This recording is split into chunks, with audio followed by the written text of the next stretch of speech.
Hi friends, welcome to my channel. First time ನನ್ನ channel ನೋಡ್ತಾರೆ subscribe ಮಾಡ್ಕೊಳ್ಳಿ friends. ಇದೊಂದು ಡಿಸೈನ್ ಬ್ಲೌಸು ಸ್ಟಿಚಿಂಗ್ ಮಾಡ್ತಾ ಇದ್ದೀನಿ ನೋಡಿ. ಆಲ್ರೆಡಿ ಮಾರ್ಕ್ ಮಾಡ್ಕೊಂಡಿದ್ದೀನಿ ನಾನು.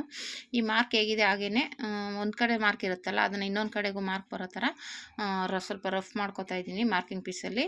ಇವಾಗ ಮಾರ್ಕ್ನ ಇನ್ನೊಂದು ಕಡೆಗೂ ಬರೋ ಥರ ಟ್ಯಾಪ್ ಮಾಡೋದು, ಉಲ್ಟಾ ತಿರುಗಿಸ್ಕೊಂಡು ಟ್ಯಾಪ್ ಮಾಡಿದ್ರೆ ಆ ಕಡೆನೂ ಸೇಮ್ ಅದೇ ಮಾರ್ಕ್ ಬರುತ್ತೆ. ಅವಾಗ ನಮಗೆ ನೀಟಾಗಿ ಆಗುತ್ತೆ. ಮಾರ್ಕು ಎರಡು ಕಡೆನೂ ಒಂದೇ ಲೆವೆಲ್ಗೆ ಬರುತ್ತೆ.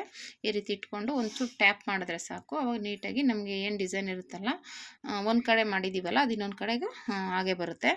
ಈ ರೀತಿ ರೆಡಿ ಮಾಡ್ಕೊಂಡಾದ್ಮೇಲೆ ಇದಕ್ಕೆ ಕ್ಯಾನ್ವಾಸ್ ಹಾಕೋಬೇಕು. ಕ್ಯಾನ್ವಾಸ್ ಹಾಕಿದ್ರೆ ಒಂಥರ ಸ್ಟಿಫಾಗಿ ನೀಟಾಗಿರುತ್ತೆ. ಇಲ್ಲಾಂದರೆ ನೀವು ಹಾಗೇನೂ ಹಾಕೋಬೋದು, ಹಾಗೇನೂ ಇನ್ನೌಟ್ ಮಾಡ್ಕೋಬೋದು. ನಾನು ಕ್ಯಾನ್ವಾಸ್ ಹಾಕಿ ಸ್ಟಿಚ್ ಮಾಡ್ತೀನಿ, ಸ್ವಲ್ಪ ಸ್ಟಿಫಾಗಿ ಬರಲಿ ಅಂತ. ಹಾಗಾಗಿ ಅದಕ್ಕೆ ಎಷ್ಟು ಬೇಕೋ ಅಷ್ಟಕ್ಕೆ ಕ್ಯಾನ್ವಾಸ್ನ ಅಡ್ಜಸ್ಟ್ ಮಾಡ್ಕೋಬೇಕು, ನೀಟಾಗಿ ಇಟ್ಕೋಬೇಕು. ಈ ರೀತಿ ನೀಟಾಗಿ ಇಟ್ಕೊಂಡು ಫಸ್ಟ್ಗೆ ಕ್ಯಾನ್ವಾಸ್ ಸುತ್ತ ಒಂದು ಸ್ಟಿಚ್ ಹಾಕೋಬೇಕು. ಇಲ್ಲ ಅಂದರೆ ಬೇಕು ಅಂದರೆ ನೀವು ಇದನ್ನ ಐರನ್ ಮಾಡ್ಕೋಬೋದು. ಐರನ್ ಮಾಡಿಬಿಟ್ರೆ ಇಷ್ಟು ಕಷ್ಟನೇ ಆಗೋದಿಲ್ಲ, ನೀಟಾಗಿ ಐರನ್ ಕುತ್ಕೊಂಡಿರುತ್ತೆ, ಡೈರೆಕ್ಟಾಗಿ ಸ್ಟಿಚಿಂಗ್ ಮಾಡ್ಕೋಬೋದು. ನಾನು ಐರನ್ ಮಾಡಿಲ್ಲ, ಹಂಗಾಗಿ ಫಸ್ಟು ತುದೀಲಿ ಒಂದು ಸ್ಟಿಚ್ ಹಾಕ್ಕೊಂಡ್ಬಿಡ್ತೀನಿ, ಯಾಕೆಂದರೆ ಅದು ಓಪನ್ ಆಗಬಾರ್ದು ಅಂತ.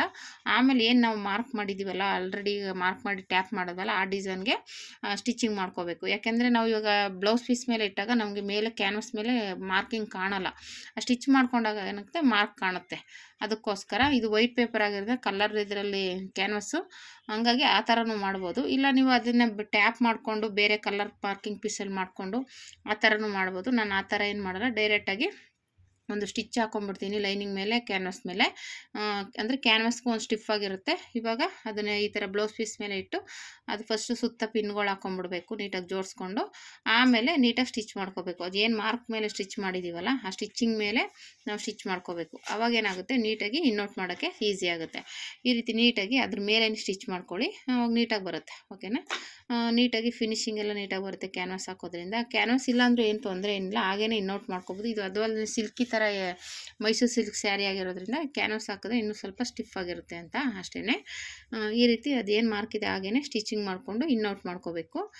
ಇನ್ನೌಟ್ ಮಾಡಿಕೊಂಡು ಅದೇನು ಅಲ್ಲಿ ಮೂಲೆಯಲ್ಲಿ ಡಿಸೈನ್ ಇರುತ್ತಲ್ಲ, ಅಲ್ಲೆಲ್ಲ ಸ್ವಲ್ಪ ಪಿನ್ನಲ್ಲಿ ತೆಗೆದು ನೀಟಾಗಿ ರೆಡಿ ಮಾಡ್ಕೋಬೇಕಾಗುತ್ತೆ. ಆಮೇಲೆ ಈ ರೀತಿ ಫಸ್ಟು ಸ್ಟಿಚ್ ಮಾಡ್ಕೊಂಡಾದ್ಮೇಲೆ ಇವಾಗ ಈ ರೀತಿ ಸ್ಟಿಚಿಂಗ್ ಆದಮೇಲೆ ಕಟ್ಟಿಂಗ್ ಮಾಡ್ಕೋಬೇಕು.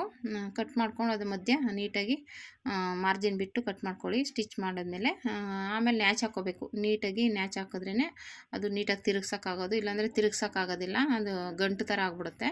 ಹಾಗಾಗಿ ನೀಟಾಗಿ ನ್ಯಾಚ್ ಹಾಕ್ಕೊಳ್ಳಿ. ಅಲ್ಲಲ್ಲಿ ಹಾಕ್ಕೊಂಡು ಆ ಮೂಲೆಯಲ್ಲೆಲ್ಲ ಸ್ವಲ್ಪ ಸ್ಟಿಚ್ ಹಾಕ್ಕೊಳ್ಳಿ. ಯಾಕೆಂದರೆ ಎರಡು ಜಾಯಿಂಟ್ ಇತ್ತು, ಇವಾಗ ಸಪ್ರೇಟಾಗಿರೋದ್ರಿಂದ ಓಪನ್ ಆಗಿಬಿಡೋ ಚಾನ್ಸ್ ಇರುತ್ತೆ. ಅದು ಸ್ವಲ್ಪ ರಫ್ ಮಾಡಿಕೊಂಡು ಸ್ಟಿಚ್ ಹಾಕ್ಕೊಳ್ಳಿ. ಯಾಕೆಂದರೆ ತುದಿಲಿಗೆ ಕಟ್ ಮಾಡಿರ್ತೀವಲ್ಲ, ಅದು ಸ್ವಲ್ಪ ಇವಾಗ ಉಲ್ಟಾ ತಿರುಗಿಸಾಗ ಏನಾಗುತ್ತೆ, ಓಪನ್ ಆಗಿಬಿಡುತ್ತೆ. ಅದಕ್ಕೆ ನೋಡಿಕೊಂಡು ಸ್ವಲ್ಪ ರಫಾಗಿ ಸ್ಟಿಚ್ ಮಾಡ್ಕೊಳ್ಳಿ. ಟ್ಯಾಗ್ನ ಬೇಕಾದ್ರೆ ಈ ಟೈಮಲ್ಲಿ ಹಾಕೋಬೋದು. ನಾನು ಅದು ಟ್ಯಾಗು ಬಟ್ಟೆ ಸಾಕಾಗಿಲ್ಲ, ರೆಡಿಮೇಡ್ ತಂದು ಹಾಕೋಣ ಅಂದ್ಬಿಟ್ಟು ಹಾಗೆ ಬಿಟ್ಟಿದ್ದೀನಿ. ಇವಾಗ ಈ ಥರ ನ್ಯಾಚ್ ಹಾಕ್ಕೊಳ್ಳಿ. ನಾನು ಇಲ್ಲಿ ಹಾಕ್ತಿದ್ದೀನಲ್ಲ, ಆ ಥರ ನೀಟಾಗಿ ನ್ಯಾಚ್ ಹಾಕ್ಕೊಂಡು ಉಲ್ಟಾ ತಿರುಗಿಸ್ಕೊಂಡು ಆ ಮೂಲೆಯಲ್ಲಿ ಏನು ಬರುತ್ತೆ ಟ್ಯಾಗ್ ಹಾಕ್ತೀವಲ್ಲ ಅಲ್ಲಿ, ಅದು ಪಿನ್ನಲ್ಲಿ ನೀಟಾಗಿ ತೆಗೀರಿ. ಪಿನ್ನಲ್ಲಿ ಸ್ವಲ್ಪ ಮೇಲೆ ಎತ್ತಿದ್ರೆ ಬಂದುಬಿಡುತ್ತೆ, ಹಾಗೇನಿಲ್ಲ. ಫಸ್ಟು ಈ ಥರ ತಿರುಗಿಸ್ಕೊಂಡು ನೋಡಿ, ಈ ರೀತಿ ಉಲ್ಟಾ ತಿರುಗಿಸ್ಕೋಬೇಕು. ನೀಟಾಗಿ ಈ ಥರ ತಿರುಗಿಸ್ಕೊಂಡು ಅದು ಸೂಜಿಯಲ್ಲಿ ಈ ಥರ ತೆಗಿಬೇಕು ತುದಿನ. ಆವಾಗೇನಾಗುತ್ತೆ, ನೀಟಾಗಿ ಬರುತ್ತೆ. ಎರಡು ಕಡೆ ಹಾಗೆ ತೆಗೆದುಬಿಟ್ಟು ಏನು ಮಾಡಬೇಕು, ಆಮೇಲೆ ನೀಟಾಗಿ ಒಂದು ಪಾಯಿಂಟ್ ಹೊಲಿಗೆ ಹಾಕ್ಕೊಂಡ್ರೆ ಫಿನಿಶಿಂಗ್ ನೀಟಾಗಿ ಬರುತ್ತೆ. ಆಮೇಲೆ ಲೇಸ್ ಹಚ್ಕೋಬೋದು. ಫಸ್ಟ್ಗೆ ನಾವು ಆ ಥರ ನೀಟಾಗಿ ರೆಡಿ ಮಾಡ್ಕೋಬೇಕು.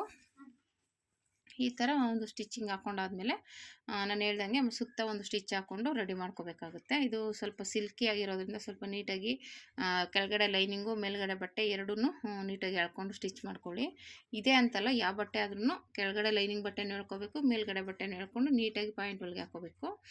ಅದು ಹಾಕ್ಕೊಂಡಾದ್ಮೇಲೆ ಸುತ್ತ ಒಂದು ಸ್ಟಿಚ್ ಹಾಕೋಬೇಕು. ನೀಟಾಗಿ ಪಿನ್ನಗಳು ಹಾಕ್ಕೊಳ್ಳಿ. ಯಾಕೆಂದರೆ ಇದು ಸಿಲ್ಕಿ ಥರ ಇರೋದ್ರಿಂದ ಆ ಕಡೆ ಎಳ್ಕೊಂಬಿಟ್ರೆ ಕ್ರಾಸ್ ಆಗಿಬಿಡುತ್ತೆ. ಅದಕ್ಕೋಸ್ಕರ ನೀಟಾಗಿ ಸ್ಟಿಚ್ ಹಾಕೋಬೇಕು. ಸ್ಟಿಚಿಂಗ್ ಹಾಕ್ಕೊಂಡಾದ್ಮೇಲೆ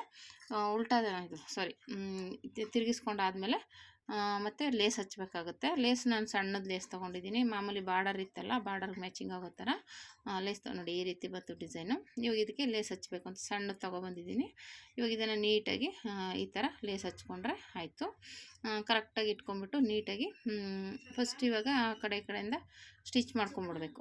ನೀಟಾಗಿ ಸುತ್ತ ಸ್ಟಿಚಿಂಗ್ ಪಿನ್ನೆಲ್ಲ ಹಾಕಿದ್ದೀನಿ ನೋಡಿ, ಗುಂಡು ಪಿನ್ ಹಾಕ್ಕೊಂಡು ಈ ಥರ ಸ್ಟಿಚ್ ಮಾಡ್ಕೊಂಬಿಟ್ಟು ಆಮೇಲೆ ನಾವು ಎಕ್ಸ್ಟ್ರಾ ಬಟ್ಟೆ ಏನಿರುತ್ತೆ ಅದನ್ನು ತೆಗೆದುಬಿಟ್ಟು ಕಟ್ ಮಾಡಿಬಿಟ್ಟು ಆಮೇಲೆ ಲೇಸ್ ಹಚ್ಕೊಂಡು ಹೋಗಬೇಕು. ಲೇಸ್ ಒಂದು ಸ್ವಲ್ಪ ಸಣ್ಣದೇ ತೊಗೊಂಡಿದ್ದೀನಿ.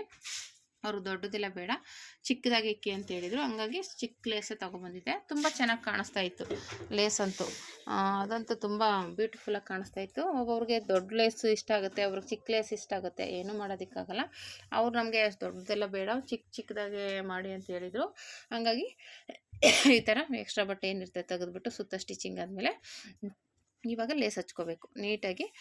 ತುದಿಗೆ ಹಾಕ್ಕೊಂಡ್ರೆ ಸಾಕು. ಇದೇನು ಚಿಕ್ಕದಾಗಿರೋ ಲೇಸ್ ಆಗಿದ್ದು ಒಂದೇ ಸ್ಟಿಚಿಂಗ್ ಸಾಕು, ಡಬಲ್ ಸ್ಟಿಚ್ ಏನು ಬೇಕಾಗಲ್ಲ. ಒಂದು ಸ್ಟಿಚ್ಚಲ್ಲೇ ನೀಟಾಗಿ ಎಳೆಯೋಕ್ಕೆ ಹೋಗಬೇಡಿ. ಕ್ರಾಸಲ್ಲೆಲ್ಲ ಸ್ವಲ್ಪ ಲೂಸ್ ಕೊಟ್ಕೊಂಡೆ ಸ್ಟಿಚ್ ಮಾಡಿ, ಇಲ್ಲ ಫ್ರಿಲ್ ಕೊಡಬೇಕಾಗುತ್ತೆ. ಯಾಕೆಂದರೆ ಇಲ್ಲಾಂದರೆ ಏನಾಗುತ್ತೆ, ಅಲ್ಲಿ ಎತ್ಕೊಳ್ಳೋ ಥರ ಆಗಲಿ ಎಳ್ಕೊಂಡಂಗೆ ಆಗ್ಬಿಡುತ್ತೆ.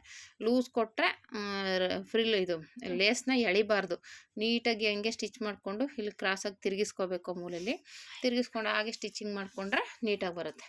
ಎಳೆಯೋಕ್ಕಂತೂ ಹೋಗಬಾರ್ದು. ಸ್ವಲ್ಪ ಲೂಸ್ ಕೊಟ್ಕೊಂಡೆ ಸ್ಟಿಚ್ ಮಾಡಿ. ಯಾಕೆಂದರೆ ಕ್ರಾಸಲ್ಲೆಲ್ಲ ಇದ್ದಾಗ ಎಳೆದು ಬಿಟ್ಟರೆ ಅದು ನೀಟಾಗಿ ಬರೋಲ್ಲ. ಮತ್ತು ಇಲ್ಲಿ ಕ್ರಾಸಲ್ಲಿ ನಾವು ಈ ಥರ ಕ್ರಾಸ್ ಕೊಡಬೇಕಾಗಿತ್ತು, ಅದು ಮರ್ತುಬಿಟ್ಟೆ. ಅದಕ್ಕೆ ಇವಾಗ ಏನು ಮಾಡಬೇಕು ಅಂದರೆ ಆ ಪಟ್ಟಿನ ಅಲ್ಲೇ ಕ್ರಾಸಾಗಿ ಸ್ಟಿಚ್ ಮಾಡ್ಕೋಬೇಕು.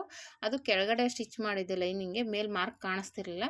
ಇವಾಗ ಮತ್ತೆ ಅದನ್ನು ಲೈನಿಂಗ್ ಮೇಲೆ ಸ್ಟಿಚ್ ಮಾಡಿದ್ವಲ್ಲ, ಅದನ್ನು ಇವಾಗ ಬ್ಲೌಸ್ ಪೀಸ್ ಮೇಲೆ ಕಾಣೋ ಥರ ಸ್ಟಿಚ್ ಮಾಡ್ಕೋಬೇಕು. ಯಾಕೆಂದರೆ ಕೆಳಗಡೆ ಅದು ಲೈನಿಂಗ್ ಮೇಲೆ ಮಾತ್ರ ಇತ್ತು, ಅಂದರೆ ಕೆಳಗಡೆ ಲೇಸ್ ಸ್ಟಿಚ್ ಮಾಡೋಕ್ಕೆ ಗೊತ್ತಾಗಲ್ಲ. ಹಂಗಾಗಿ ಈ ಥರ ಒಂದು ಸ್ಟಿಚ್ ಹಾಕೊಂಡ್ಬಿಟ್ರೆ ಇವಾಗ ಈ ಸ್ಟಿಚ್ಚು ಕೆಳಗಡೆ ಇರುತ್ತೆ, ಆ ಸ್ಟಿಚ್ ಮೇಲೆ ಲೇಸ್ನ ಹಚ್ಕೋಬೋದು. ಆ ಥರ ಅಷ್ಟೇ, ಕಷ್ಟ ಏನಾಗೋದಿಲ್ಲ. ನೀಟಾಗಿ ಈ ರೀತಿ ಹಾಕ್ಕೋಬೋದು ನೋಡಿ. ಒಂದೊಂದು ಸಲ ಮರ್ತುಬಿಟ್ಟಿರ್ತೀವಿ, ನೋಡ್ಕೊಂಡು ರೆಡಿ ಮಾಡ್ಕೋಬೇಕು. ಇವಾಗ ಅದೇ ಮಾರ್ಕಿಂಗಲ್ಲಿ ಸ್ಟಿಚ್ ಆಗಿದ್ದು ಅದ್ರ ಮೇಲೆ ಈ ಥರ ಲೇಸ್ ಹಚ್ಕೊಂಡ್ರೆ ಆಯಿತು. ಇದು ಕ್ರಾಸಾಗಿ ಬರೋ ಡಿಸೈನ್ ಇದು. ಇವಾಗ ಮತ್ತೆ ಈ ಕಡೆಯಿಂದ ಇದನ್ನು ಅಟ್ಯಾಚ್ ಮಾಡಿಕೊಂಡ್ರೆ ಸರೋಗುತ್ತೆ. ಈ ಥರ ಕೆಳಗಡೆಯಿಂದ ಅಟ್ಯಾಚ್ ಮಾಡಿ ಜಾಯಿಂಟ್ ಮಾಡ್ಕೊಂಬಿಟ್ರೆ ನಮಗೆ ಡಿಸೈನು ನೀಟಾಗಿ ಫಿನಿಶಿಂಗ್ ಆಗುತ್ತೆ. ಈ ರೀತಿ ಬರುತ್ತೆ ನೋಡಿ ಡಿಸೈನ್. ತುಂಬ ಬ್ಯೂಟಿಫುಲ್ಲಾಗಿದೆ. ಒಂದೇ ಥರ 3 ಬ್ಲೌಸ್ ಸ್ಟಿಚಿಂಗ್ ಮಾಡ್ದಂಗೆ ಆಯ್ತಿದ್ದು. ಇದು 3ನೇ ಬ್ಲೌಸು. ಅದು ಒಬ್ಬರು ಹೊಲ್ಸಿರೋದು ನೋಡ್ಕೊಂಡು ಇನ್ನೊಬ್ಬರು ಅದೇ ಡಿಸೈನ್ ಮಾಡಿಕೊಡಿ ಅಂದರು. ಅದನ್ನು ನೋಡ್ಬಿಟ್ಟು ಇನ್ನೊಬ್ಬರು ಅದೇ ಡಿಸೈನ್ ಕೇಳಿದ್ದಾರೆ. ಹಾಗಾಗಿ ಇದು 3 ಬ್ಲೌಸ್ ಸ್ಟಿಚ್ ಮಾಡಿದ್ದೀನಿ. ಹಾಗೆ ಒಂದೊಂದು ಡಿಸೈನ್ ನೋಡಿದ ತಕ್ಷಣ ಟ್ರೆಂಡಿ ಡಿಸೈನ್ಗಳು ಅದನ್ನೇ ಬೇಕು ಅಂತ ಕೇಳ್ತಾರೆ. ಇದು ಬೋಟ್ ನೆಕ್ಕು ಮತ್ತು ಟ್ರೆಂಡಿಂಗ್ ಡಿಸೈನ್, ಈಗ ಜಾಸ್ತಿ ನಡೀತಾ ಇರೋ ಡಿಸೈನ್ ಇದು.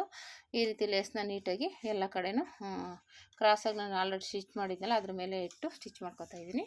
ಈ ರೀತಿ ಸ್ಟಿಚಿಂಗ್ ಮಾಡಿಕೊಂಡ್ರೆ ನಮಗೆ ಡಿಸೈನು ರೆಡಿ ಆಗುತ್ತೆ ನೋಡಿ. ತುಂಬ ಬ್ಯೂಟಿಫುಲ್ಲಾಗಿದೆ. ಆಮೇಲೆ ಟ್ಯಾಗ್ ಇಡಬೇಕು.